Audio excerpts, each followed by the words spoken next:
31 de outubro, a Reforma Protestante comemorou?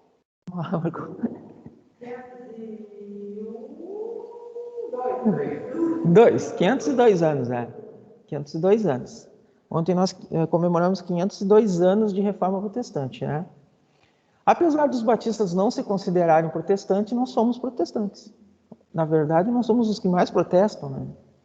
De certa forma. A gente é sempre contra a mão de muita coisa, né? E sempre voltando, vocês vão entender agora pelo estudo dos princípios que vocês vão dizer, não, os batistas são protestantes mesmo, não tem como não ser. Né? As características dos princípios são muito próprios assim, no nosso dia a dia. E por que eu escolhi começar assim? Eu escolhi começar assim porque o Salomão, no livro de Eclesiastes, capítulo 1, versículo 9, ele vai dizer um negócio muito legal. Que ele vai, inspirado por Deus, ele vai dizer o seguinte. Hoje eu tô bem, marcando tudo errado. O que foi e o que há de ser e o que se fez, isso se tornará a fazer. Nada há, pois, novo debaixo do sol. Essa semana, numa discussão teológica a respeito de alguns problemas sociais,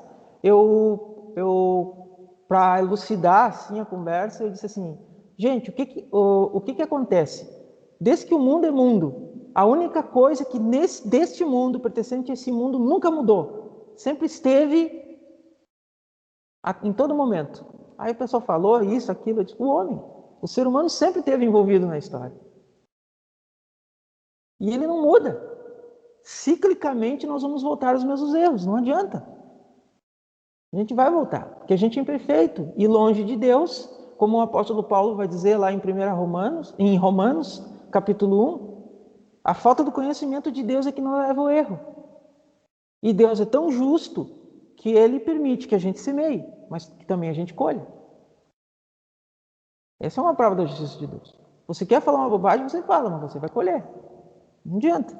Você quer defender a sua posição, seja ela política, econômica, você tem que saber que você vai falar e você também tem o direito de ouvir, ou o dever de ouvir. Isso é democracia também, que eu digo, isso é viver a democracia. Tá bom? Então, vocês vão ver, por meio dos princípios, que a coisa não mudou. Na verdade, os princípios são válidos e necessários para hoje. A Igreja Reformada tem um lema que diz, Igreja Reformada sempre se reformando, sempre buscando esses princípios e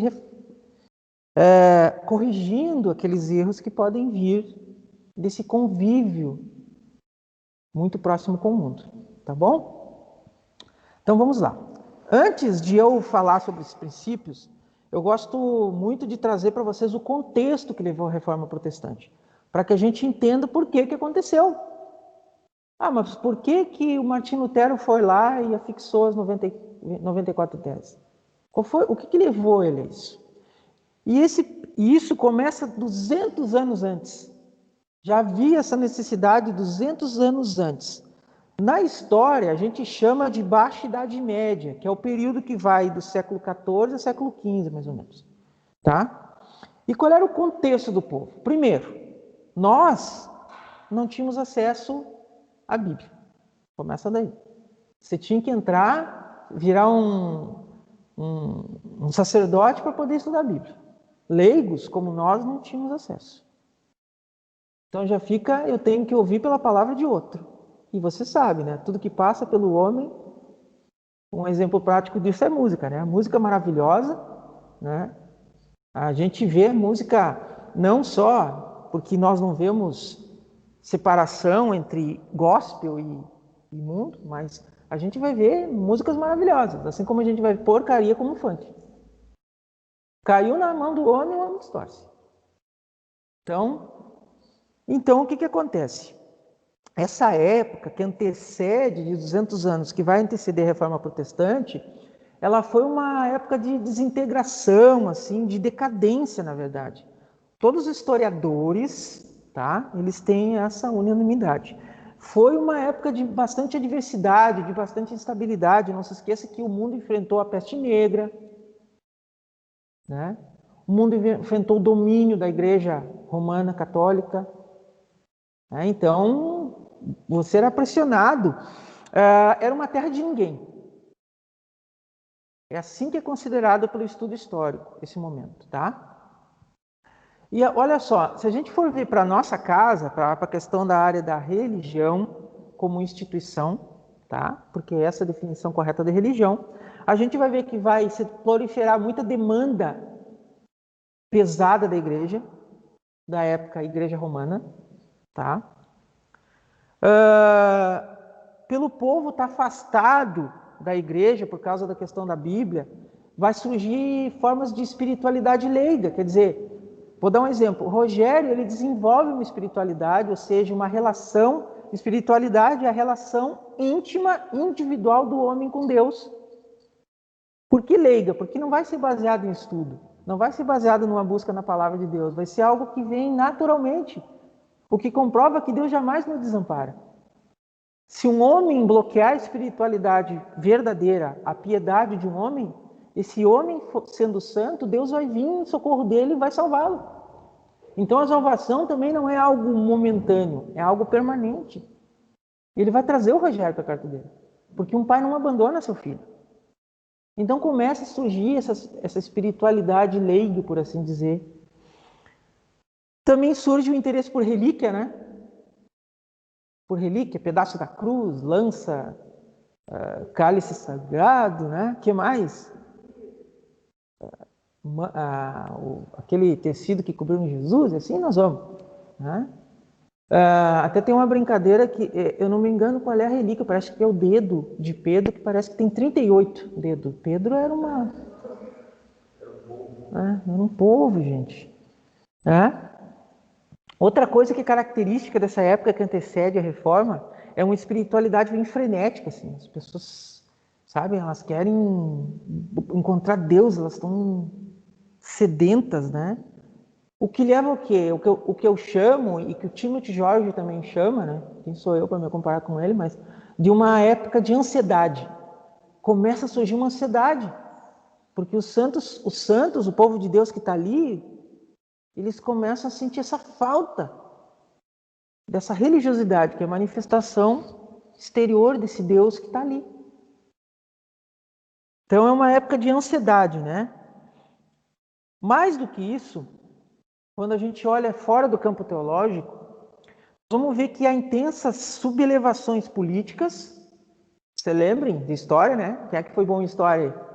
Você lembra daquela mudança do feudo para a sociedade como comunidade, né? Os reis começam a cair, entende? Surge a navegação como companhia, porque antes era cada um por si, então Portugal e Espanha criam, né? Por Portugal estar submissa, a Espanha ela cria um sistema de navegação, algo muito interessante, até sugiro, para quem gosta do assunto história, há um historiador gaúcho muito bom, o Peninha, e ele traz a história de uma forma muito contextual, muito bacana de ler. Tá? Então leiam ele, você vai aprender coisas assim excelentes sobre questão de história antiga. Ele fala muito bem, é um cara muito bom. Questão econômica, que é uma desproporção muito grande, né? Ou você é nobreza, ou você é muito pobre. Não tem um meio termo. Classe média, essa expressão não existia na época. A Revolução Francesa foi motivada por isso. Ou você estava morrendo, ou você era da alta burguesia. Né? E a questão social também. Era muito intenso, então a coisa estava efervescente. E muito antes do que o Martinho Lutero, surgem irmãos que vão começar a dar a centelha de luz que vai levar à reforma. Um foi John Hus, que quem fala alemão sabe que Hus significa ganso, né? Então imagina você se chamar João Ganso. Era um negócio muito... E o outro foi os irmãos Wycliffe, que também vem com propostas de começar uma mudança. Até João Hus foi condenado como herege e foi queimado na fogueira, que era muito comum. Tá? E tudo isso, gente, tudo isso vai levar, então, ao povo uma sensação de mal-estar, né? Uma sensação de que parecia que o tempo estava fora dos eixos, o pessoal estava meio perdido, né? E isso aliado a uma crescente onda de expectativas religiosas também. Talvez a igreja venha para colocar o pingo nos is, vamos lá, né? E o que gera essa excepcional ansiedade do povo. O povo estava esperando algo. Eles precisavam disso. Eles precisavam de um Deus que viesse em socorro deles. Que a coisa era, né? Isso gerava na mente, no coração de todo mundo, 3 ansiedades, como Paul Tillich vai dizer. Uma é ansiedade pela morte, a outra é ansiedade pela culpa e a outra ansiedade pela perda desse sentido. Para que eu existo?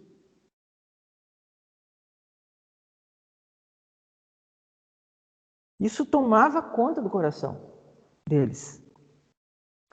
Além disso, começou a acontecer algumas coisas na igreja que destoavam, assim. Sabe quando... Eu gosto muito quando o apóstolo Paulo vai dizer que todo mundo se torna indesculpável diante de Deus, lá em Romanos 2,15, porque você tem a consciência como guia. Deus está te avisando que a coisa não está legal, mas você insiste.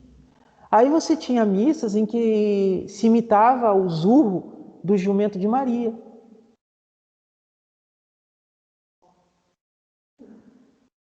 A expectativa por algo excepcional, né? Vocês viram? Tem coisas que são cíclicas. Aí o pessoal começou, né? Outra coisa que acontecia também, pregação era baseada na ira de Deus. A pregação sempre era baseada assim, o negócio é o seguinte, tu tá lascado. É óbvio que a gente sabe. Só que esse é o grande perigo da teologia fraca, que você foca em algo de Deus e só naquilo ali. Bota Deus numa caixinha. Ó, Deus é ira, ponto. Tá aí. E a ansiedade dele, como a gente chama na teologia, esse complexo que é Deus, essa coisa transcendente que a gente não consegue compreender. Porque Deus não é ira apenas. Ele fala em ira, sim, contra o pecado, contra o impenitente, aquela pessoa que sabe que tem... Mas ao mesmo tempo que Deus se ira contra o pecado, ele é um Deus que é amor. É um Deus que se manifesta na cruz. Ele é um Deus de misericórdia, ele é um Deus de fidelidade, ele é um Deus onipotente, onipresente, onisciente. Cadê o resto? E só o que se ouvir nas pregações é um Deus que vai vir e vai atirar você no fogo do inferno. Então, você vinha a Deus não porque Deus é Pai. Você vinha a Deus porque Deus é um juiz que castiga e ponto. E não socorre ninguém. Só vinha só pela dor. O que lembra uma oração que está registrado no nome de Rábia, que diz assim, Senhor, se eu te desejo por causa do céu, me afasta do céu. Mas se eu te desejo porque tu és, me aproxima de ti. Nós amamos Deus porque Ele é Deus. Porque Ele abriu, assim como Paulo, Ele derramou as escamas dos nossos olhos, Ele vivificou nosso coração e mostrou que Ele é Pai. É um Pai que, óbvio, vai ficar entristecido, Efésios 4,30, o Espírito se entristece. É um Pai que vai, sim, esperamos isso, cumprir justiça contra todo pecado e toda impiedade, sim. Mas é um Pai que está disposto a salvar todo aquele que se arrepende e crê no Evangelho. Era isso que o pessoal ansiava. E era isso que o pessoal queria ouvir. E esses são 3 temas que vão rodar o coração do nosso amado irmão Lutero e que vão levar ele a esse entendimento, essa busca. Deus vai usá-lo como instrumento para dar resposta para essa ansiedade.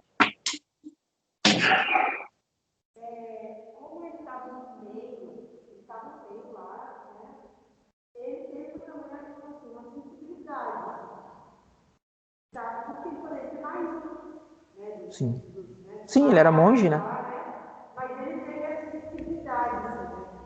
Então, a gente pode dizer que foi uma coisa assim, por causa da relacionamento com Deus, que Deus nos colocou isso no coração dele, o pessoal quer aumentar. Não é isso que a gente, né, que você vê na Bíblia, não é isso que você conhece como eu sou, né? Deus, né? Então, seria isso também, né? O Lutero, ele era um homem muito melancólico, né? Como é que ele vira monge? Ele estava indo numa estrada e deu um grande temporal e começou a cair raio. E ele ficou com medo de morrer por causa disso. Era o ambiente da época. E aí ele fez uma promessa, que se ele fosse salvo daquele temporal, ele viraria monge. Então ele vira monge, e aí ele é um homem muito estudioso, né? E ele vai indo, vai indo. Só que ele sempre teve uma inquietação. Ele sempre foi um homem inquieto, ele sentia que a coisa não era bem aquilo ali. E um dia ele está lendo aquela que é uma carta teológica maravilhosa, que eu sempre digo, ele diz isso, né, na verdade, que todo cristão deveria saber de cor a carta de Romanos, porque ela é uma suma teológica de uma riqueza absurda.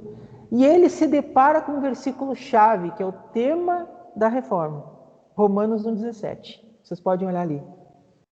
Romanos 1,17.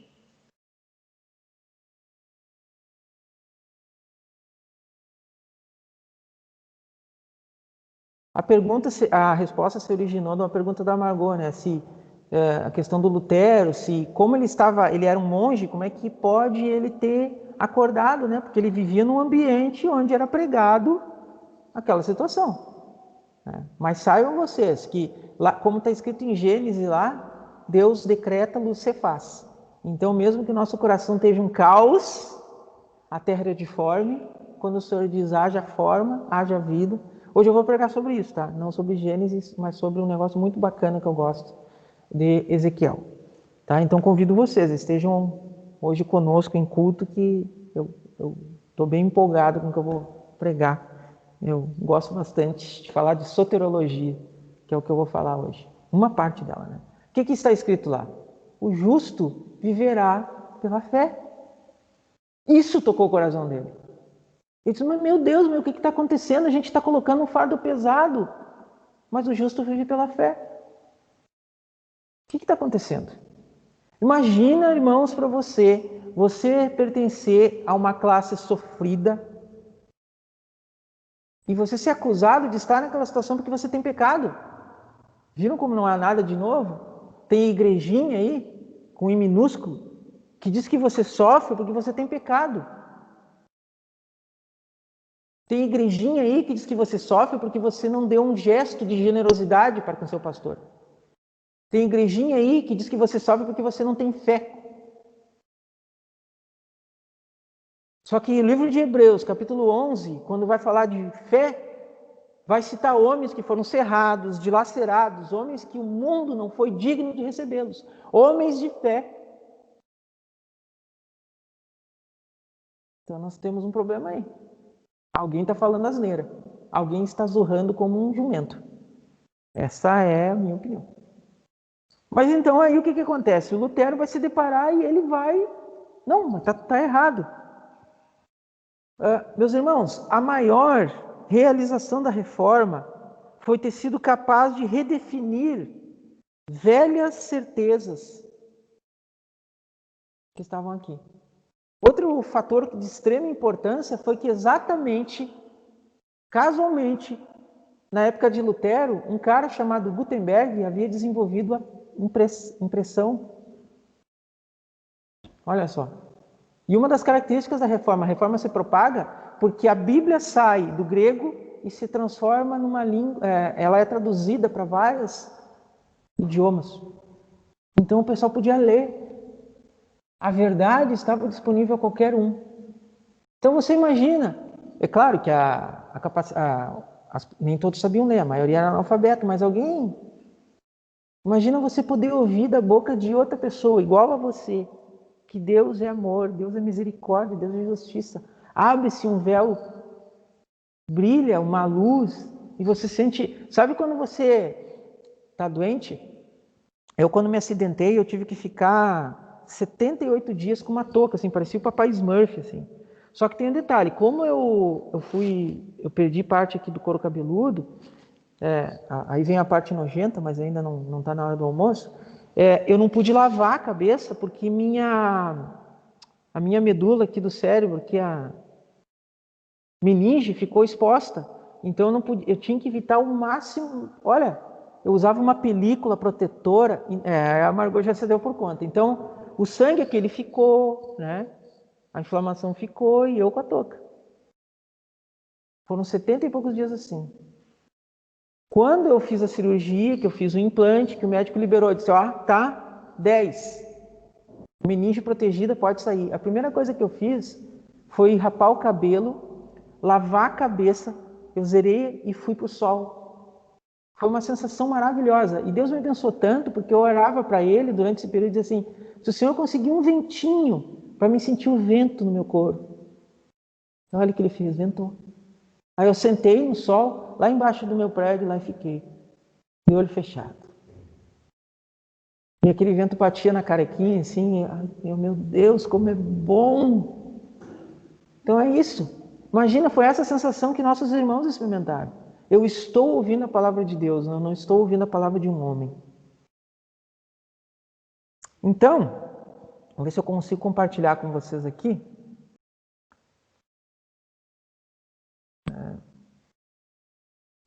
Nós vamos agora para os princípios, né, da Reforma Protestante. Os princípios da Reforma Protestante foram 5, em resumo. Vamos ver se eu consigo compartilhar aqui. Vamos ver se o pessoal... Vocês conseguem ver o slide na parede lá? Os irmãos que estão no Skype? Não?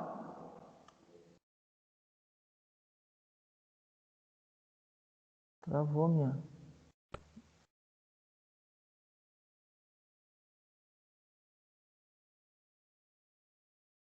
Aqui... Tem que fechar esse aqui, senão vai compartilhar minha cola.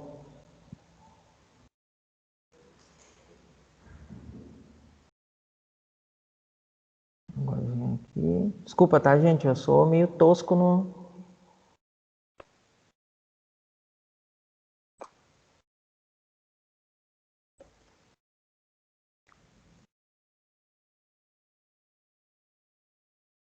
Estou tentando compartilhar a tela com vocês. Vamos ver se vai funcionar.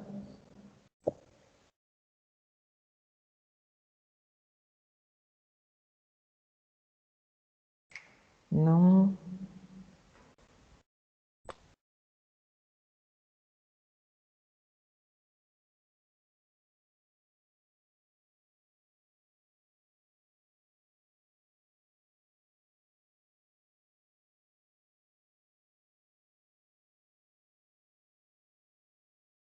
Ajuda da Margot, sempre funciona. Nada como a ajuda dela, sempre funciona. Todo mundo está vendo aí o slide? Legal. Então vamos lá, tá? Vai ter que correr assim, gente, porque eu não tenho o Office, tá? Queridos, o mais importante e precisa entender que a Reforma Protestante, não como alguns pensam ou sugerem, não foi um ato político, tá? Não foi, de forma alguma. Em que príncipe ou nobre eles rebelaram-se contra o domínio da Igreja Romana. Não, não foi isso. A reforma envolveu principalmente uma revolução espiritual, tá? Martinho Lutero era um monge católico romano que, a partir do estudo das Escrituras, isso tem que ficar muito claro, descobriu que a verdade é que o justo vive pela fé. Romanos 1,17. E ele transformado pela palavra de Deus, porque a palavra de Deus é que nos transforma, é ela que ilumina o nosso coração. Por isso que eu digo, gente, não haverá mudança, estou abrindo um parênteses aqui, não haverá mudança na sua vida sem Escritura. Não vai existir. Deus propôs que a igreja dele amadurece e cresce por meio da comunhão, por meio das Sagradas Escrituras, da pregação ou da leitura devocional, tá? Por meio da oração e por meio da busca de santidade. É assim que você se santifica. Não existe outra forma. Você pode sim ler irmãos que foram chamados a serem como gigantes, onde você senta no ombro e visualiza melhor as coisas, como inúmeros que nós temos hoje, Pastor John Piper, Mark Driscoll, Paul Usher e outros que você pode ter acesso, pastores brasileiros como Emílio Garofalo, como Hermes Maia, Frank Ferreira, antigos como Lutero, como Calvino, como Zwílio, como Knox. Mas você não vai crescer sem Bíblia. Você não vai crescer sem Bíblia. Me desculpa. Ah, eu tô lendo fulano de tal. Cara, esse cara aí é autoajuda. Não é Bíblia. A Bíblia conforta também, é óbvio, mas como eu sempre digo, se a Bíblia fosse só conforto, ela não era uma espada, ela é um travesseiro. E não é. Ela vai te confrontar, ela precisa te confrontar. Eu gosto muito eu gosto muito, assim, quando eu tenho tempo, né, madrugada, eu olho séries, né? Então, eu gosto muito do House, né? Não tem nada a ver com cristão, né? Mas o House. E uma vez ele falou assim, um negócio que me gravou a mente, que ele disse assim: nunca faça uma tomografia do corpo todo, de nenhum tipo de paciente, porque você vai descobrir no mínimo 3 mazelas. E é isso que a Bíblia faz, ela faz uma tomografia do corpo todo, por assim dizer, espiritual. E vai te cutucar, ela vai te dizer, cara, isso aí que você está fazendo. Aí você vai querer argumentar, né? Porque nós somos bons em argumento. Mas Deus, eu tenho a minha resposta para isso, eu faço isso. Não adianta. O que Deus diz que é pecado e ponto. Você tem que aceitar. E você aceita porque você está vivo. Eu vou falar sobre isso também. Você está vivo. Se você cutucar com um alfinete um cadáver, ele não vai se mexer. Mas quando você cutuca um vivo, ele vai sair. Não, não me cutuca. Então, a Bíblia, as Sagradas Escrituras, foi a base, o princípio de tudo. E Deus vai usar sim. Reavivamentos vêm por meio do quê? Oração e palavra de Deus. Não vem de outra forma. Aí a gente vê irmãos dizendo assim, ai, Deus podia reavivar, né, a igreja. Pode. Moisés, caminha que eu vou abrir o mar. Mas tu quer o quê? Inspirados por Deus está aqui. Fechou. 66. Como a Bíblia, sim. Mas não, mas você quer, eu quero crescer, mas eu não quero, né? É que nem musculação. Musculação, como é que funciona? Né? A não ser que você seja que nem o pastor Eliezer, que fica no mesmo exercício a vida toda, né? Enganando todo mundo. Os instrutores vêm daí, aumentou o peso. É o peso do ar. Como é que funciona a musculação? Você quer criar peito. Você vai lá, bota o seu quilinho ali, passa um mês, mais um quilinho, passa outro mês, mais um quilinho. Vai crescendo. Daqui a pouco você está com 60 quilos de cada lado. E assim que funciona, você tem que ir de atrás. Vai ter que exigir esforço. Mas não. A gente quer, foi o que o Margot falou, assim, sombra e água fresca, né? E deixa que Deus... Não, Deus não vai fazer isso. Sabe por quê? Porque Cristo te libertou. Ele não te escravizou. Gálatas 5:1 vai dizer, viver para a liberdade que Cristo vos deu. Você está livre. Livre para escolher e livre para colher. Aí tem gente que fala erroneamente e diz assim, o pastor, vou usar o pastor Rafael, né? Vocês não vão achar que eu estou com implicância com o pastor Reginaldo. O pastor Rafael sabe tudo da Bíblia. Claro, ele lê. Ele não tem um holofote especial, um poder especial. Quando você vai se inscrever para um curso de teologia, não está escrito lá, pré-requisito, ser pastor. Não.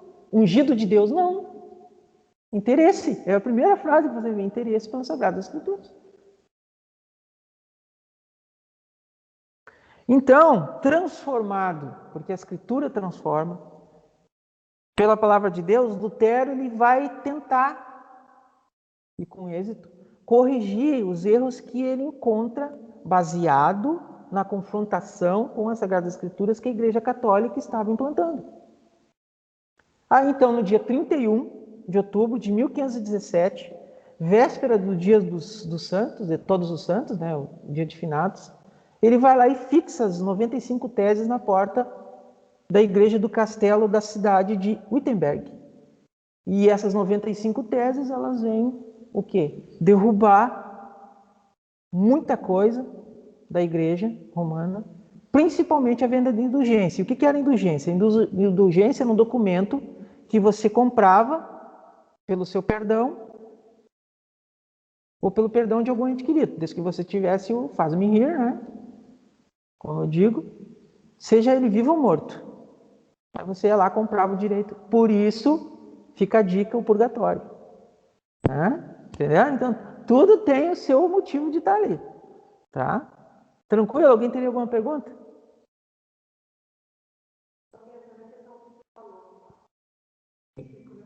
É cíclico. Vocês vão ver quando a gente entrar nos princípios aqui mesmo direto.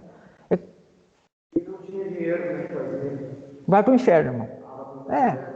Parece aquela coisa assim, se você não dá o dízimo, você vai para o inferno, né? Parecidinho. Né? Entendeu? Espiritual, tem uma expressão espiritual, Serasa espiritual. Deus está lá, ó, com a fichinha na mão. Meu Deus do céu, olha.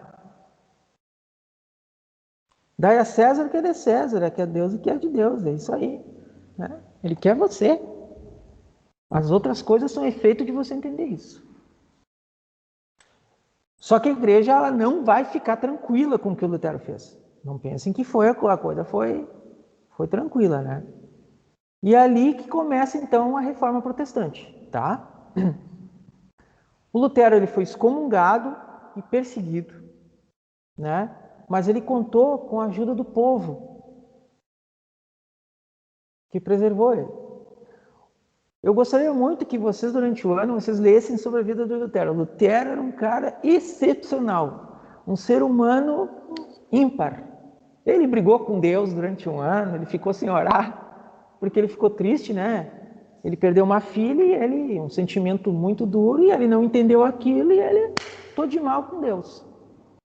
Ele era um cara que conversava muito teologia bebendo chopp. Não estou aqui propondo que você vai fazer isso. Mas ele adorava, né? Até tem um relato que vão dizer que falam para ele, né, que ele fez a mudança. E ele diz assim: não pode ser. Eu não posso, porque enquanto Deus agia, eu estava no bar bebendo com meus filhos. Ele era um cara muito humilde, assim, entendeu? Então, ele nunca se propôs a isso. Ser, o herói. Não. Ele queria que as pessoas vivessem a fé em Cristo, de verdade. E não só ele, nós vamos ver depois. Ele estava apontando para Cristo. Ele estava apontando para Cristo, eles não olhem para mim, né? Nem João Batista. Eu não tenho direito nem de encostar no fio da sandália dele, eu só estou sendo instrumento, né? A verdade da justificação pela fé estava apenas começando a percorrer a Europa, aquele burburinho. Sucedem a Lutero, historicamente, a reforma protestante ela é dividida em 3 ondas, né? Existem historiadores que dividem mais, até 5. Mas eu prefiro o clássico, que são 3 ondas. A primeira onda conta com Lutero e conta com Ulrich Zwinglio. A segunda onda conta com Calvino e Menno Simons. Tá? E aí a terceira onda vai aparecer outras denominações, mas são esses 4 que a gente tem por base. Tá? Aí a gente vai ter também reformadores como João Calvino, Suíça, Melanchthon, Alemanha, que é o discípulo do Lutero, Zwinglio na Suíça. Tá? Até o Zwinglio é muito interessante estudar a história dele, porque o Zwinglio ele era um homem de guerra. Ele tinha um machado de 2 cabeças, sabem o que é? Aquele que os vikings usavam, e ele usava. E Knox, na Escócia, foi o grande Escócia. Tá? Por que eu gosto de citar João Calvino? Porque João Calvino, ele é conhecido pelo grande sistematizador da teologia da Reforma.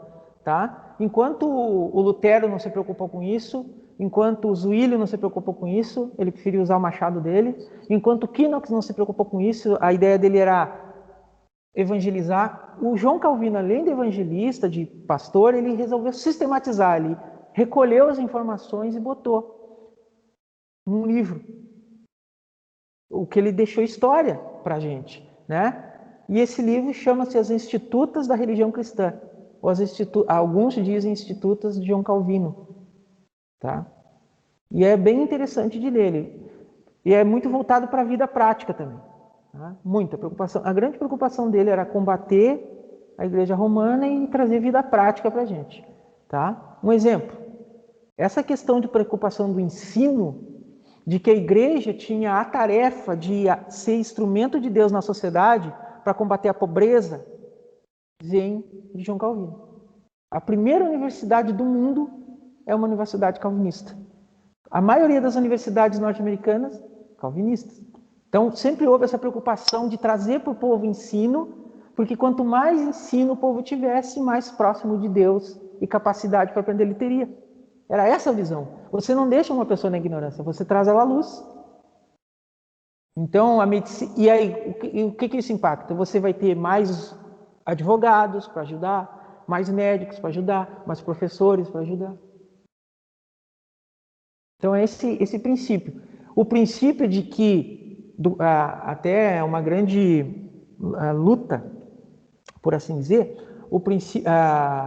Marx vai dizer que o calvinismo é o pai do capitalismo.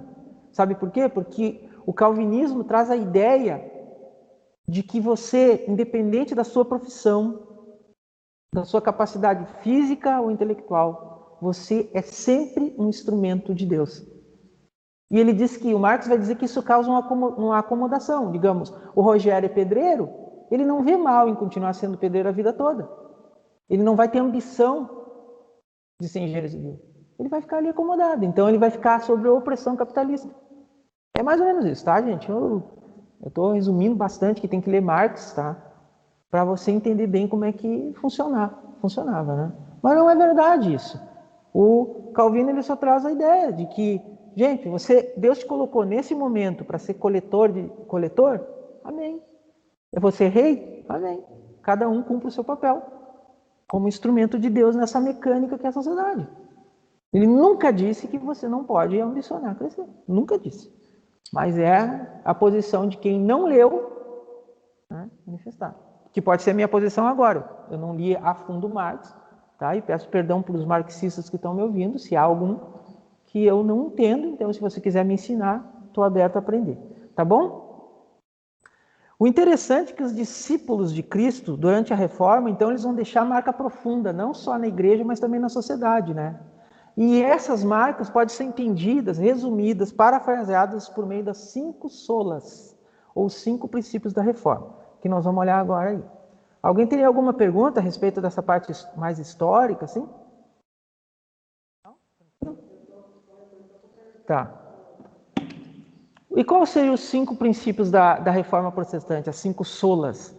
Sola Escritura, Solus Christus, Sola Gratia, Sola Fide e Soli Deo Gloria. Por que em latim? Porque o latim era o nosso inglês na época, tá? E entre os teólogos era latim. Então aí você escreve de forma que todo mundo entenda, não vai ter aquela dúvida na tradução. É isso aí. A gente já vai ver o que cada uma representa, tá? Fique tranquilo. Então, para nosso princípio da reforma, no nosso idioma. Até uma vez eu aprendi isso, né? Tem é um princípio de educação. Você nunca usa uma língua estranha se você tem no seu idioma a expressão que comunica o que você quer. Então, eu pessoalmente eu não gosto muito de, digamos assim, usar palavras em inglês, né? Entende? É que umas já tem o paralelo com o nosso drive-thru, todo mundo sabe o que é. Mas tem expressões em inglês que ninguém conhece, né?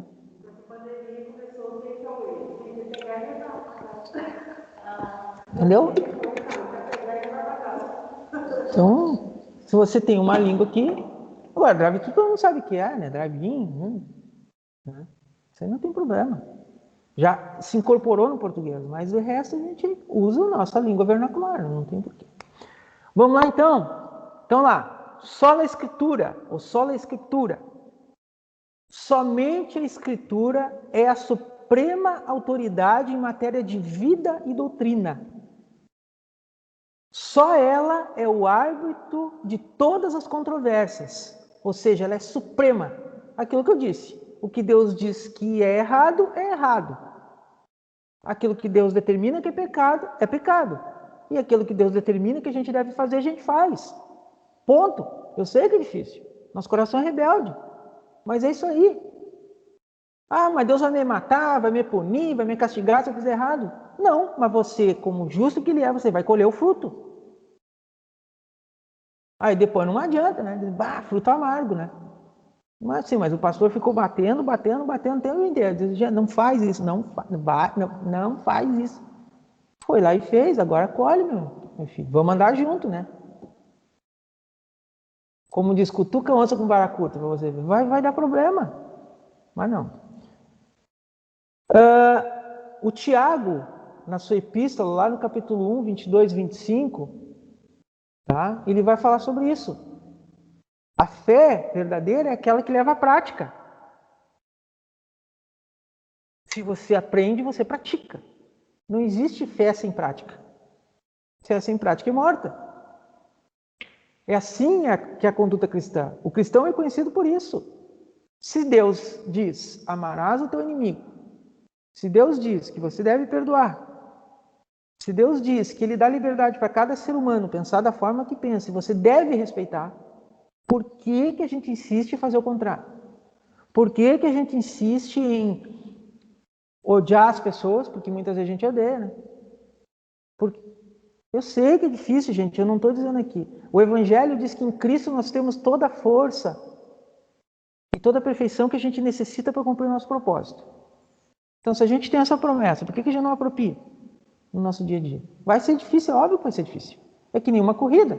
Ninguém sai correndo meia maratona da noite para o dia. É um processo, é um trabalho, mudança de alimentação, você precisa fazer reforço muscular, você precisa ir treinando seu coração. É um trabalho longo, de 1, 2 anos, dependendo da pessoa, de perfil da pessoa. A fé, da mesma forma, você tem que ir crescendo, amadurecendo, progredindo, dia a dia. É complicado e vai ser uma luta, e hoje você vai desistir, mas Deus vai te levantar, vai te colocar de novo em movimento. É isso que importa.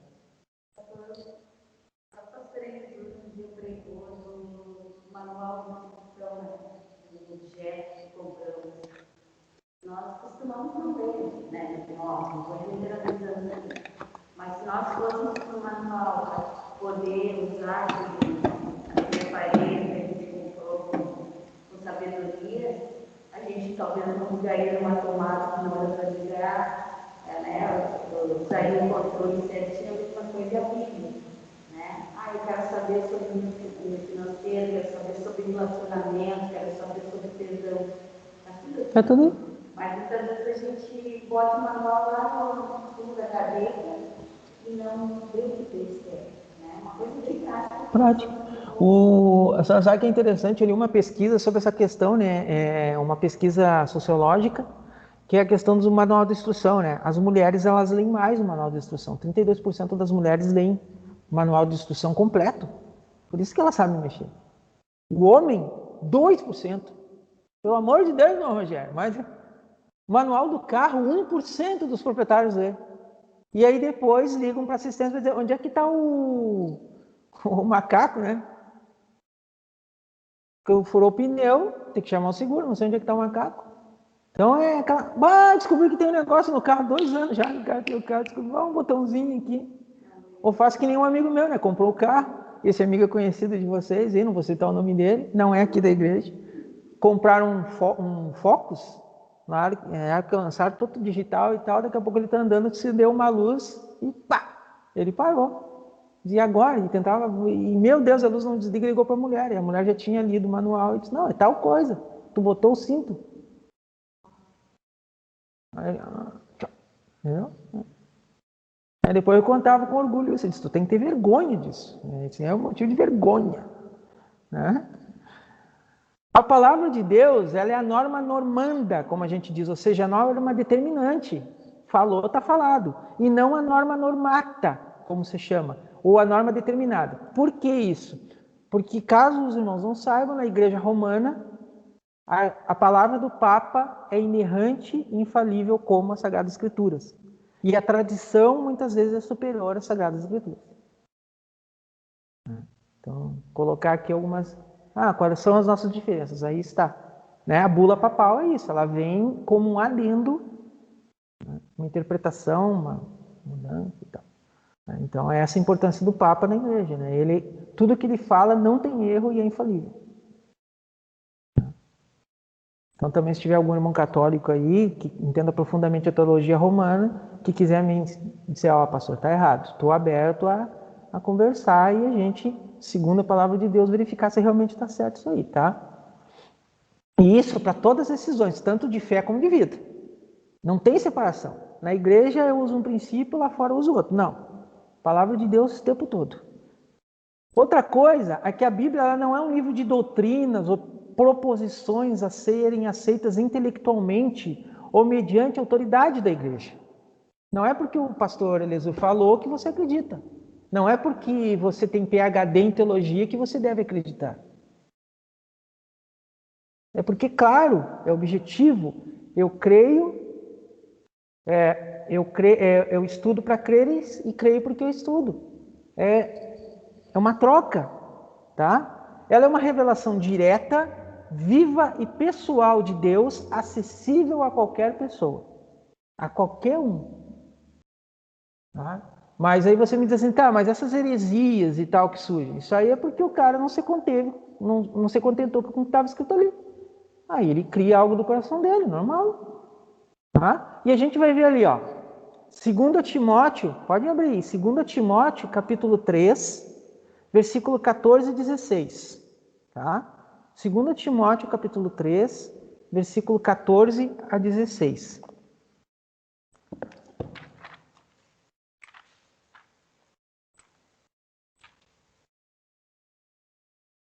Imagina você ser discipulado por Paulo, né?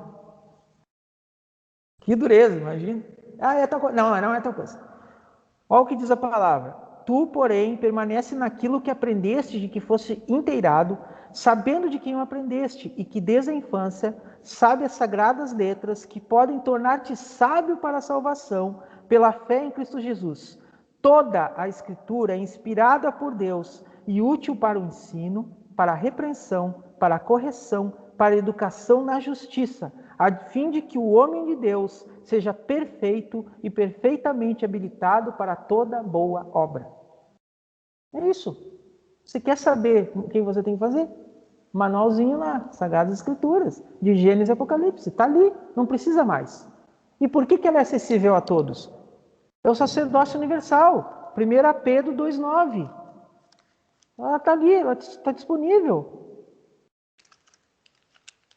E diz assim, vós, porém, sois raça eleita, sacerdócio real, nação santa, povo de propriedade exclusiva de Deus, a fim de proclamardes as virtudes daquele que vos chamou das trevas para a sua maravilhosa luz.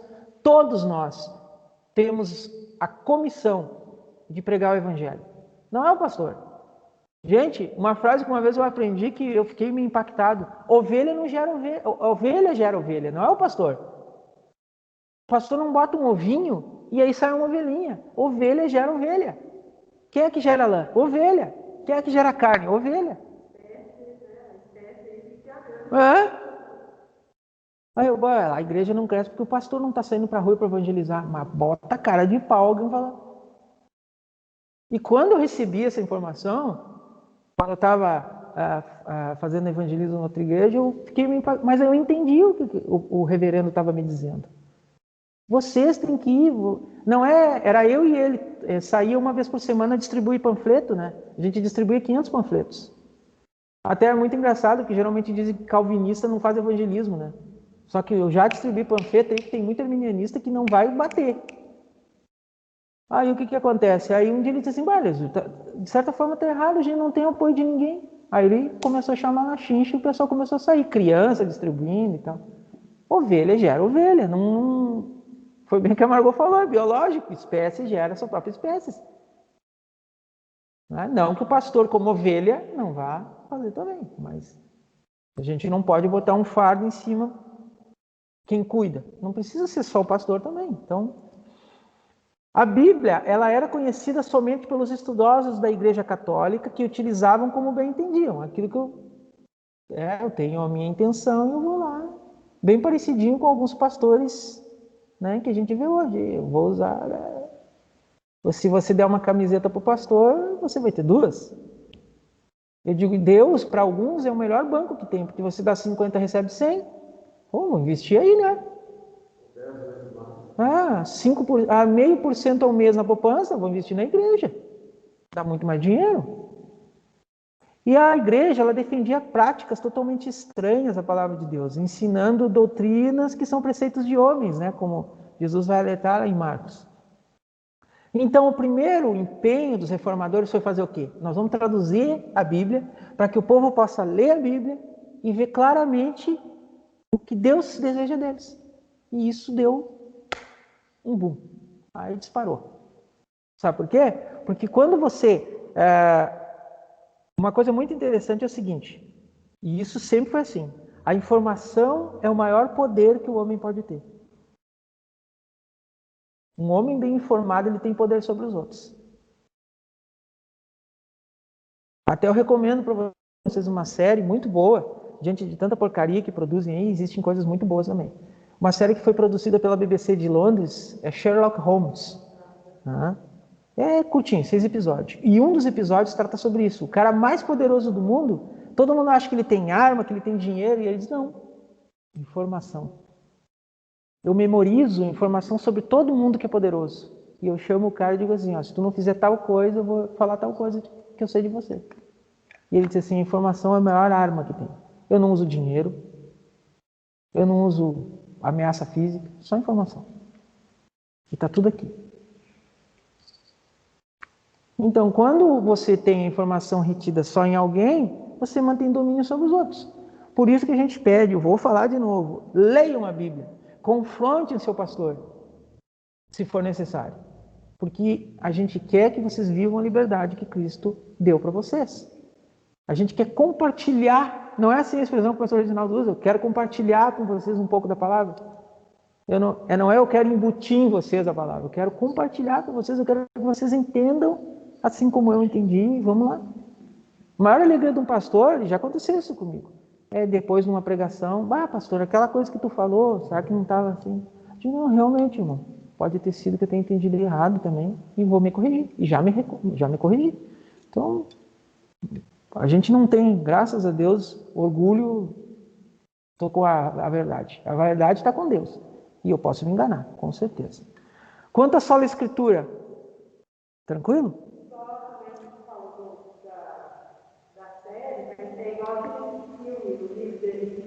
O livro de Eli. O cara, ele dominava uma região que ele tinha água, no mundo pós-apocalíptico, né?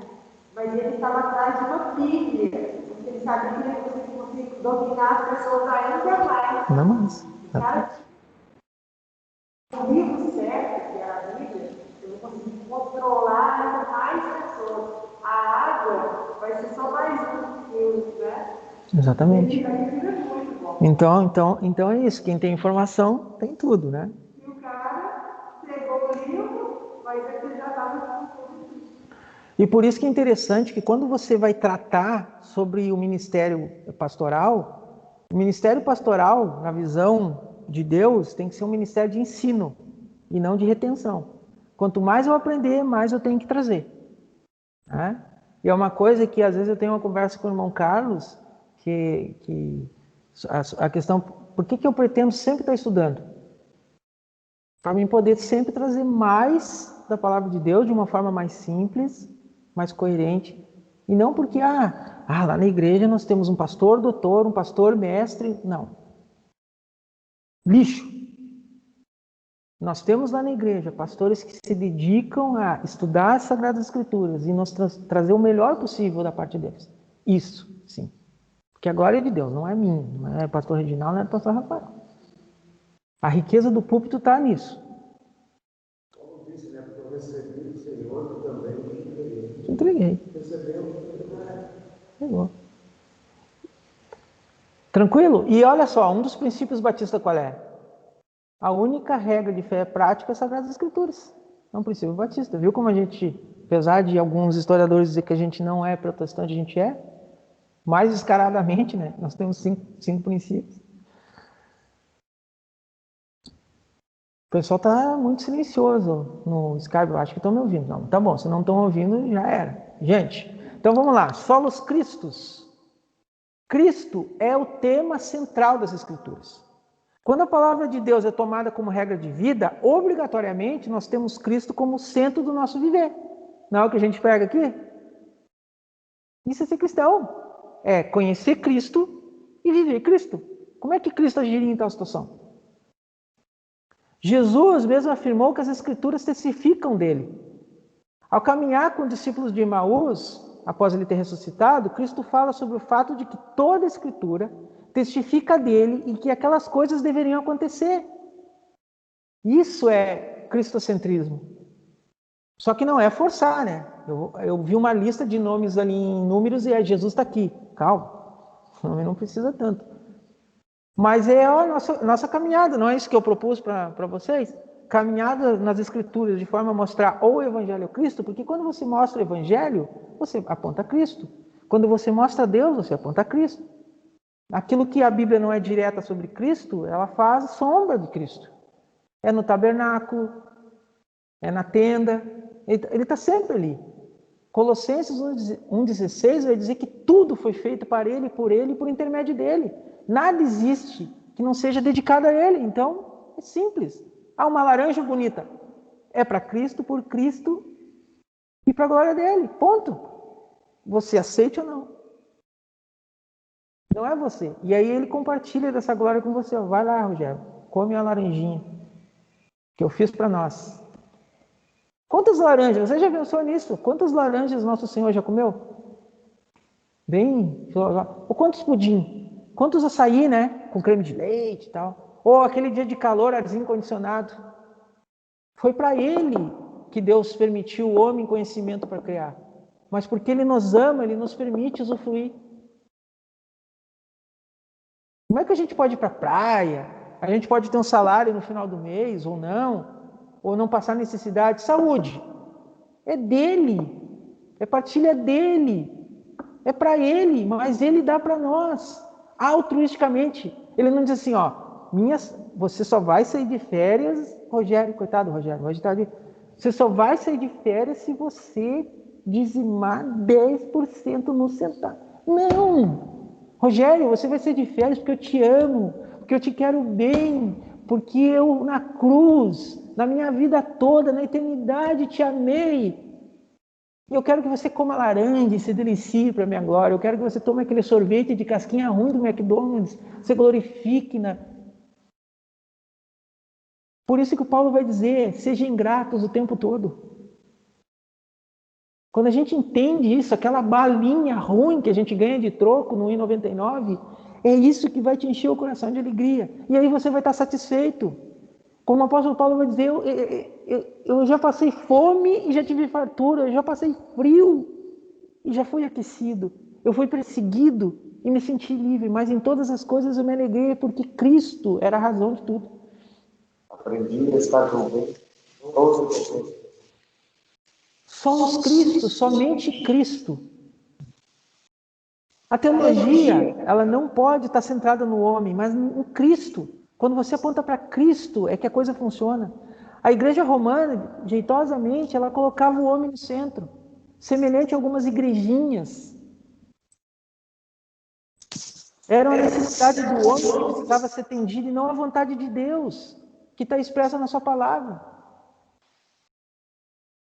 A gente tem que lembrar do que o apóstolo Paulo vai falar à igreja da Galácia, que era uma igreja que estava doente e precisava ser curada.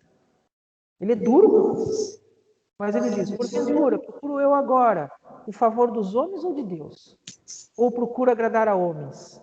Se agradasse ainda a homens, não seria servo de Cristo. E eu não estou dizendo aqui que você tem que ser um cara mal educado, né, grosseiro. Não, não é isso. Mas trazendo com amor, com afeto, com compaixão, o que Deus quer e não o que o homem quer. Eu poderia empregar e dá para você manipular as Sagradas Escrituras sobre sofrimento e dizer assim, não vou fazer isso, assim como os outros pastores aqui não falam. Não, a gente não vai negociar o Evangelho. Mesmo que nós tenham plena certeza disso. Porque a gente é servo de Cristo e não de homens, e assim vocês também o são. Então, só Cristo. Segunda bandeira, por assim dizer. Tranquilo? A outra, sola gratia, que é outra coisa que a gente fala abundantemente aqui, ou seja, somente a graça. A igreja, ela ensina que a graça de Deus é concedida ao crente à medida em que ele coopera com ela, tá? A Igreja Romana, ela acredita na infusão da graça e não na imersão na graça. E vamos usar o batismo como exemplo. O batismo na Igreja Romana, né? O bebê vai lá, larga a aguinha ali na pia batismal, isso é infusão, tá? Nós, o que é? Mergulha. E o que seria a infusão da graça, tá? Ela, por meio de 7 sacramentos, você sai da graça, você cai da graça, você volta para a graça. Você cai da graça, você volta para a graça. De que forma? Através do batismo, através do crisma, da Eucaristia, né, da missa, da reconciliação, né, da unção, da ordem sacerdotal, você virar sacerdote, ou do matrimônio. Vocês sabiam disso? Eles têm 7 sacramentos. Agora eu fiz 10. Então, você pecou, saiu da graça. Como é que você volta? Vai lá e confessa o padre. Aí o padre, ó, 20 Ave Maria, 2 Pai Nosso, tá? Volta para a graça. Aí pecou de novo. Aquele dia não tem confissão. O que você faz? Você vai para a missa. E assim você fica. Nessa bipolaridade, né? Por assim dizer. Os reformadores se voltam contra isso, afirmando que a grande verdade bíblica é que a graça é imerecida. Eu gosto muito, a gente conhece a clássica definição de graça, né? Que é favor imerecido. Mas eu gosto muito de uma definição de graça que diz assim: graça é imputar a culpado a pena, mas conceder a miserável um favor. Não é que Deus, mas é que ele é misericordioso. Ele olha para Elisur e diz assim: pobre coitado dele, é pobre, ele não tem como vir a mim se eu não agir. Isso é graça. Em momento algum, mesmo que o homem realize qualquer ato de extrema bondade aos olhos de Deus ou dos homens, o entendimento é que a gente não tem dignidade nenhuma para merecer qualquer favor de Deus. Romanos 1,6, Efésios 1,8,9. Afirmar que o homem coopera com a graça de Deus é buscar uma pregação centrada em homem e não em Deus. Filipenses 2,13 diz o quê? Porque de Deus vem tanto querer como executar. É muito claro. Romanos 9,16 é a mesma coisa. E mesmo, queridos, no meio evangélico, por vezes há esse equívoco de se pregar uma graça divina submissa à vontade do homem. Sempre vai acontecer isso. Como se Deus não fosse soberano. Você quer saber por que é assim? Mateus 20. A salvação pertence ao Senhor. Mateus 20 vai falar sobre os trabalhadores da videira, você lembra? Uns foram chamados de início, outros foram chamados por último, e depois o pessoal fica reclamando, tá, mas eu trabalhei 6 horas, ele trabalhou 1, vai ganhar a mesma coisa. Querido, a videira é minha. O trato não era vir colher e receber? Pronto. Jonas 2,9, a salvação pertence ao Senhor. Apocalipse 7,10, a salvação pertence ao Cordeiro. Ele dá como dom para quem ele quer. Ah, mas o Elisur trabalhou 35 anos no reino. O fulano ali, bandidão, foi, no final da vida dele, tocado por Deus é salvo. Mas que justiça é essa? Porque você não entendeu que salvação é um dom, não é um mérito. É simples. É duro de entender. Mas um Deus soberano decidiu que por dom ele daria a salvação para miseráveis. E todos são miseráveis. O problema é que a gente diz, não, eu sempre fui bonzinho, aquele ali foi bandido. Não, tu é miserável diante de Deus como o outro é. Todos pecaram e carecem da glória de Deus. Alguns pregadores dizem que você pedindo com insistência, fazendo jejum, corrente, coisa parecida, né, usando fitinha, e lá vamos, né, fazendo atos de fé, Deus vai te responder ao que você está pedindo. Mas não funciona assim. Você quer um exemplo claro de alguém que merecia ser ouvido? Jesus no Getsemane. Senhor, afasta de mim esse cálice. Deus afastou? Então, se o Cristo recebeu o silêncio como resposta, por que nós vamos ter que receber um sim? Meu Deus do céu, é simples. Mas ele lá no fundo do nosso coração é que a gente está tão triste que a gente não ouve dizer assim, ó, espera. Espera, porque teus olhos não viram o que eu preparei para você ainda. Espera. Espera que vai vir. Uma hora vem.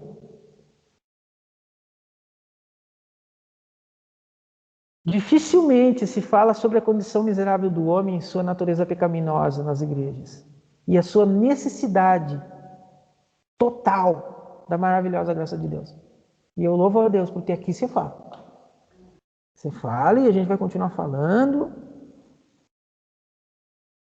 Mas também entenda, né? Como o apóstolo Paulo falava muito sobre graça. Tá? E eu gosto muito, a gente chama muito o apóstolo João, uma curiosidade teológica, a gente chama muito o apóstolo João de o apóstolo do amor, né? Só que vocês sabiam que o apóstolo Paulo fala 2 vezes mais em amor divino do que João? Pobre do Paulo.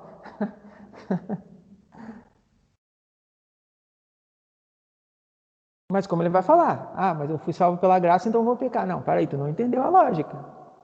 Né? Porque se pela minha maldade, pelo meu pecado se manifesta a graça de Deus, então eu vou pecar mais e daí, né? Não, você não entendeu. Se você pensa assim, vamos rever sua salvação. Não funciona assim. Tranquilo, irmãos? Todo mundo tranquilo aí quanto a somente a graça? Que são, na verdade, viu? A gente prega isso aqui, então é natural que não tenha dúvida também, eu acredito, né? Ou o pessoal tá fazendo churrasco lá e sola fide, ou somente a fé. A igreja romana, ela não nega a necessidade da fé para a salvação, tá? Fique muito claro, jamais. Porém, eles referem-se a uma fé que, na verdade, é um mero consentimento da igreja, é um consentimento ao ensino da igreja, tá? Então, você é salvo por meio da igreja.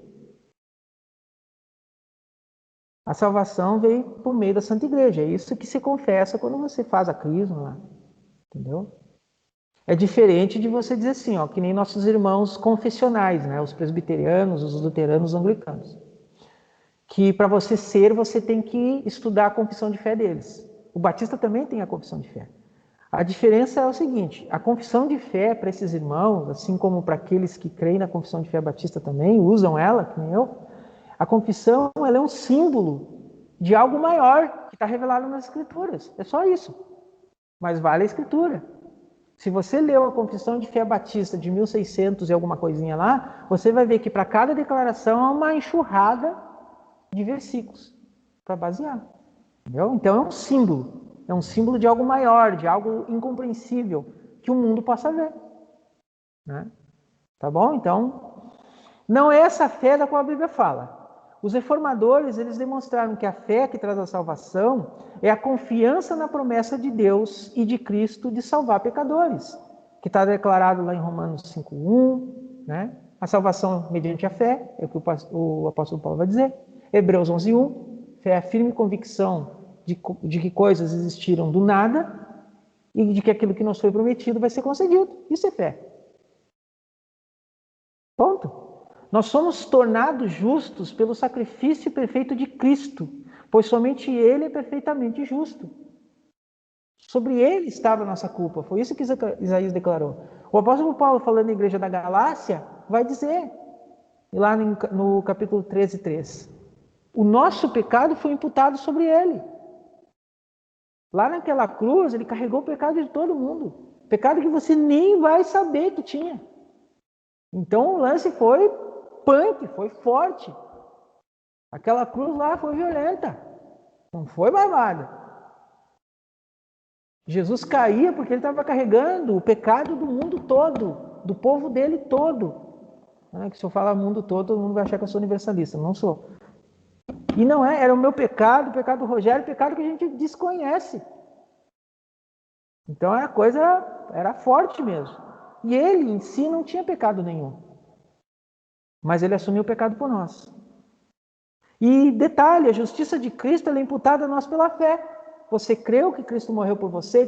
Você crê que Cristo encarnou, viveu uma vida perfeita, morreu e está ressurreto por você? Amém, você está salvo. Não é uma fé cooperativa, mas uma fé concedida. Fé é um dom. Efésios 2:8 vai dizer, isso não vem de vós, é dom de Deus. Tá? A gente deve ter fé, mas também, que fique claro, é necessário da nossa parte um empenho, um esforço né? Mas jamais a gente vai cair da graça, que era o que é declarado lá, somente a graça. E que dizem muitas pregações. Ah, se você fizer isso, você está com Deus. Se você não fizer, não, é graça. Mas a gente precisa se empenhar. E por quê? Isso é uma afirmação do apóstolo Paulo. Filipenses 2,12, ele vai dizer o quê? Buscai a vossa salvação com temor e tremor. 1 Tessalonicenses 4,3. Essa é a vontade de Deus, que buscai a vossa santificação. Você tem que ir atrás, foi o que eu falei. Tem que avançar, tem que progredir. Tem que se esforçar, que nem uma musculação espiritual. Mas mesmo que você não faça isso, você não perde a salvação. Isso é um princípio básico, porque é um dom. E é pela fé. João 6,37, as palavras do Senhor Jesus. Aquele que Deus trouxe a mim, eu jamais vou perder. 10,28, aquele que o Pai chama e vem, eu jamais perco. 1 João 2,24, se a gente permanece na fé, a gente permanece na luz e ponto. Ah, mas não perde. Salvação não se perde, isso é muito claro. Mas a palavra ensina que ela vem pela fé, não por obras. As obras são resultado de uma fé que vivificou você, e não o contrário. Então esqueça. Se esforço humano fosse o princípio para a salvação, a gente estaria lascado. Tá bom? E o último, que é só lhe deu glória. Ou seja, a glória somente de Deus. Né? O Michael Horton, um grande pastor e teólogo, ele vai dizer o seguinte: pregar a Escritura é pregar a Cristo. Pregar Cristo é pregar a cruz. Pregar a cruz é pregar a graça. Pregar a graça é pregar a justificação. Pregar a justificação é atribuir o todo da salvação à glória de Deus. E responder essa boa nova em grata obediência por meio da nossa vocação no mundo, de ser sal e luz. Pronto. Esses são os princípios da sola Escritura. Tudo resulta na glória de Deus. Toda a glória é devida somente a seu nome. O apóstolo Paulo vai falar isso para a igreja de Roma, no capítulo 11, 36. A igreja de Corinto, na primeira epístola, capítulo 10, versículo 31. Deus revelou-se através das Escrituras, enviou seu Filho para morrer no lugar dos seus escolhidos, concedendo somente por sua graça a salvação pela fé. João 3,16. Pois Deus amou o mundo de tal maneira que deu seu Filho unigênito para todo aquele que nele crê não pereça, mas tenha vida eterna. Efésios 1,4. Os alcançados pela graça divina rendem louvores em espírito e em verdade a Deus Todo-Poderoso. João 4,23. O diálogo de Jesus Cristo com a mulher samaritana. Haverá um dia em que as pessoas vão me adorar em espírito, e não porque estão presas a algo, não porque têm medo, mas porque elas me amam. Foi isso que ele falou para ela. 1 Crônicas 29,13 vai dizer isso. Nós te louvamos por causa disso. É um canto que tem lá. É um cântico. Nós te amamos, Senhor. Agora, a gente tem que se perguntar se a gente reconhece que realmente, de fato, somente Deus é digno de adoração. Será que isso é uma reflexão que transparece nos nossos cultos? Ou nos cultos que a gente vê aí? Neles, exalta-se o nome de Deus ou o nome do grande pregador? O pastor que cura? O conjunto musical? Os pregadores, em seus púlpitos, eles estão preocupados em render glória a Deus por meio de uma pregação cristocêntrica, ou eles somente querem mensagens que consolam, que afagam? Não esqueçam, a igreja é composta de ovelhas, não de gato. Gato que gosta de afago. E tem muito crente com síndrome de gato. Enquanto o pastor está fazendo chaminho, eu estou ali. O pastor falou uma coisinha que eu não gosto, eu não vou mais lá, porque, pastor Elezuro te contar, né? É brabo. Abre aquela Bíblia ali. Bem assim. Ou momento de relaxamento, né? Aquela pregação que é só piada. Eu, sinceramente, eu sou ministro do Evangelho, eu não sou mico de circo. Eu não sou... Como é que é o nome daqueles que os reis? Não sou. Você quer stand-up? Vá no stand-up, que tem muitos bons por aí. Mas não venha na igreja. Igreja não é lugar de stand-up. Piadinha, não. A gente deve ter, por isso, na mente que toda a glória deve ser dada somente a Deus. E esse é o último princípio, né? Então, soli deo glória, sola fide, sola gratia, somente, vamos, português, né? Glória somente a Deus, somente Cristo, somente as Escrituras, somente a fé e somente a graça. É isso que norteou os nossos irmãos. E é isso que a gente vive como batista, é isso que a gente tem que viver como cristão batista. É isso. Quando a gente se apropria desses princípios, a gente se alegra e vive uma vida livre. Uma coisa que eu amei ontem, eu vou dizer aqui, ó, eu amei ontem, então, me causou espanto. Eu adorei ver o pessoal dançando ontem. Eu termino o início e digo assim, daqui a pouco vai botar só música gospel, eu quero ver o pessoal dançar. E botaram música legal, e o pessoal dançou, e o pessoal brincou. Gente, o mundo tem que ver esse povo de Deus e dizer, meu Deus, mas como esse povo é alegre. Eles não têm problema com Coca-Cola, eles não têm problema com uma cervejinha, eles não têm problema com a música. Eles têm bom gosto, eles são felizes. É isso, entendeu? Porque eu tenho afirmação, eu tenho certeza pela palavra de Deus. O que vocês acham que Jesus estaria fazendo ali no casamento? Marcos 5,33. Bebendo vinho no almoço, né? Mas não se embriagando, se divertindo, contando história, pegando no pé de um e de outro, né? Hein? Graças a mim, hein, você. Hã? É isso. Ele estaria ali. Lá. Meus filhos estão casando. Meus filhos estão casando, hein? Aquele cara bobo, só que me perdoa a expressão, abobalhado, né? Ah, que beleza! Não, olha esse docinho. Não, vou comer uma... É isso que ele ia estar fazendo ali.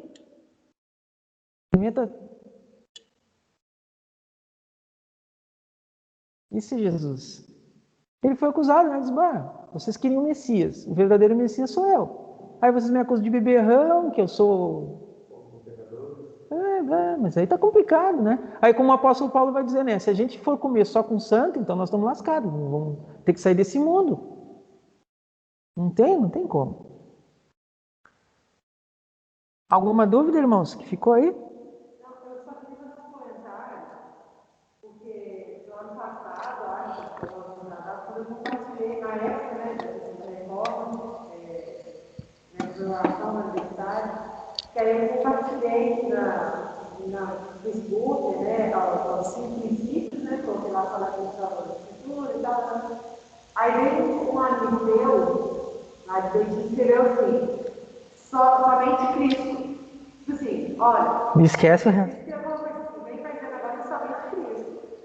Aí eu comecei que né, ali não estava conversando nada, o que ficou na minha cabeça, Mas eu penso o seguinte, que os 5 princípios, eles não se anulam. Não.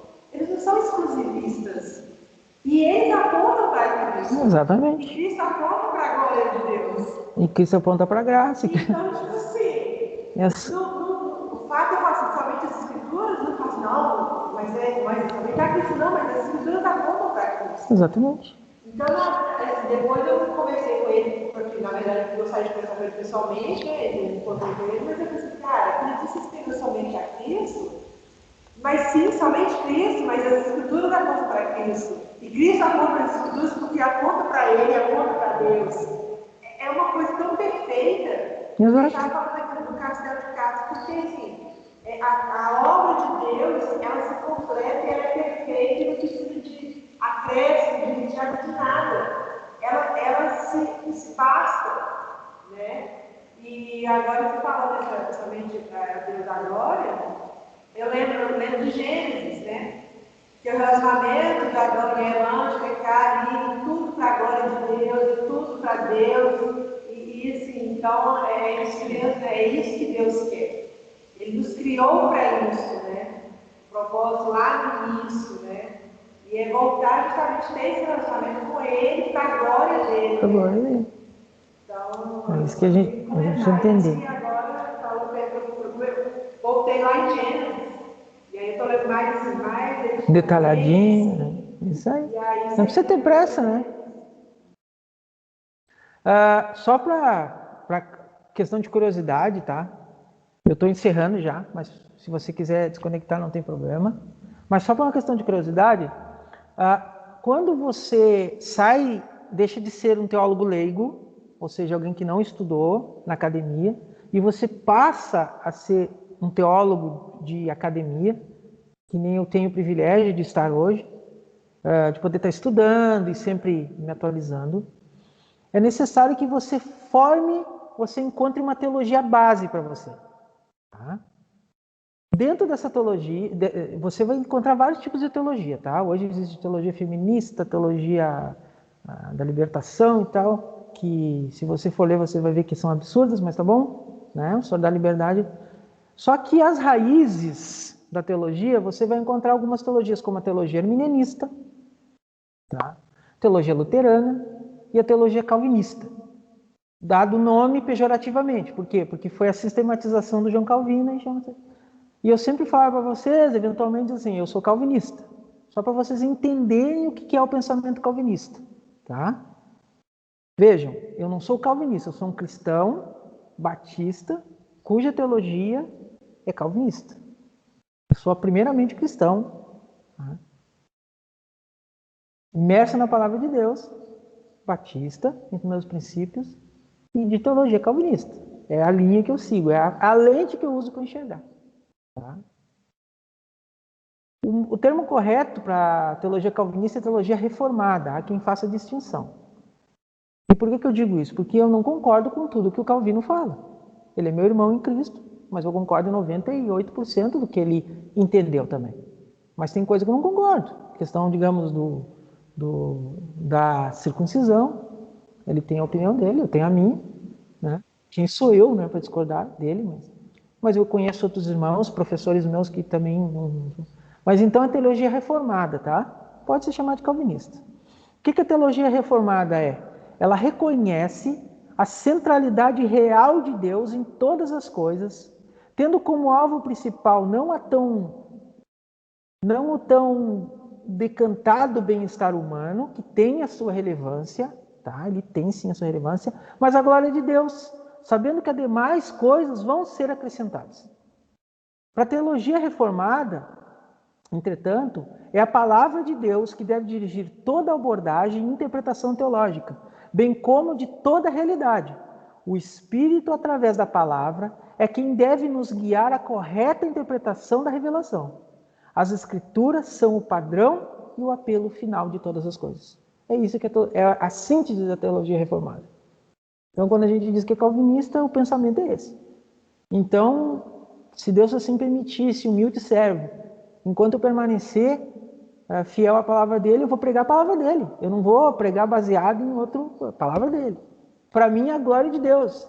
Até no dia do meu aniversário, o pastor Rafael me ligou e disse assim, tu como bom calvinista que é, deseja que a tua vida sirva para a glória de Deus. Ele brincou comigo, né?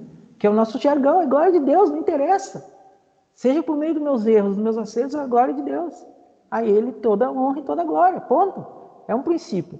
Os irmãos arminianistas têm os princípios dele, amo todos eles também. A gente discorda na teologia, mas somos filhos do mesmo pai, não tenho por que eu ter atrito com ninguém. Né? Pentecostais, seja quem for, amo todos. Deus deu a liberdade para a gente viver a nossa fé. Mas eu sigo, no momento, a minha cosmovisão é calvinista e eu, se Deus permitir, pretendo ser assim, porque eu vivo feliz assim. Eu prefiro achar que eu não valho nada e que Cristo vale tudo. E aí, vamos lá. Né? Até agora tem me sido benéfico. Tá? E essas palavras não são minhas, são do reverendo Emerson Maia, tá? No seu livro Fundamentos da Teologia Reformada, na página 33. Eu gosto muito desse resumo dele. O pastor John Piper também resumiu, o pastor John Piper é calvinista também, e ele resumiu muito bem também. Ele diz, apesar de chamarem pejorativamente a nós de calvinistas, nós não somos calvinistas, nós somos filhos de Deus, imersos no sangue real, tomados pela alegria da glória de Deus, e desejamos de todo o nosso coração que nós possamos levar a majestade dele a todos os homens. É isso que é o calvinismo. Então, que seja assim. Ou se quiser me chamar pejorativamente, não tem problema. E esse material, gente, que eu apresentei para vocês também, tá? ele é um resumo de um curso de fé reformada que está disponível no site teologiacalvinista.com, e ele é um trabalho de um irmão chamado Fernando de Almeida Fonte, que é da Palavra Viva, tá? Uma revista, quando ele vai falar sobre criação e redenção, tá? Eu resumi o trabalho dele, então vamos dar os méritos para ele, tá? E como eu fui escrever e eu pensei assim, não, o irmão falou muito bem, dignamente, vamos honrar ele. Então, tá, não são minhas as palavras também, tá? Glória a quem se deve glória, né? Ficou alguma dúvida? Não, tá tranquilo?